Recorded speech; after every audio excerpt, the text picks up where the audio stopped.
Welcome into Minnesota Vikings Now. I'm Harrison Graham here for today's video. And CBS Sports released an article naming a surprise cut candidate for all 32 teams.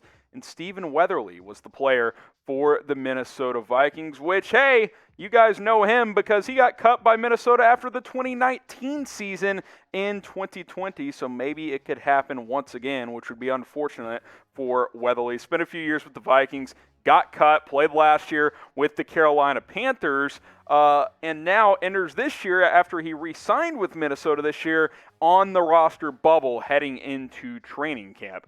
Could this be deja vu for Stephen Weatherly? Well, it could happen. Now, I'm not banking on it happening, even though he kind of had an injury-riddled average season last year with the Carolina Panthers, but it's definitely possible, and we've been here, done that before with Weatherly in Minnesota. Now, just played in 9 games a year ago. You see him throwing up the dub for Weatherly there. 17 tackles, had 0 sacks, 3 quarterback hits, had 6 sacks combined in 2018 and 2019 for the Vikings, so he's shown ability as kind of a rotation pass rusher to be effective, but that was not the case with the Carolina Panthers a year ago. If you can't get after the quarterback, what is his value with Minnesota? So what do you think? What should the Vikings do with Stephen Weatherly? Type K for keep him, or you can type C for cut him. Again, a lot of these things come down to money, and he doesn't cost that much. So keeping him isn't really going to cost you too much at the end of the day. You look at kind of this defensive front depth chart. Obviously, Danielle Hunter coming back after opting out a year ago. You're kind of thin at defensive end after him, though. You feel good about the interior with Tomlinson, Pierce, and Sheldon Richardson. But what do you have on the edge after Hunter?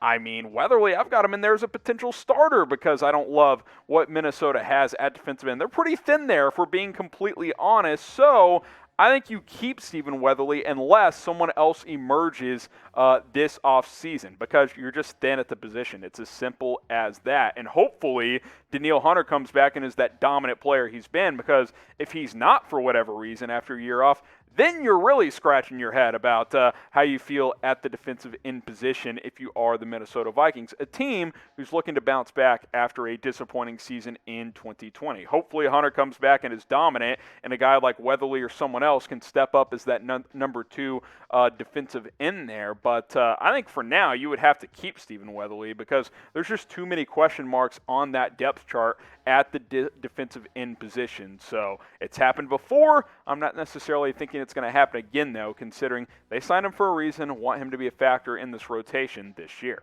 Now, maybe you think the answer is Stephen Weatherly as a potential cut candidate, but if not, name someone else who is a surprise cut candidate for you when it comes to the Vikings this season. Get your votes in on that one, and we'll see you next time here on Vikings Now.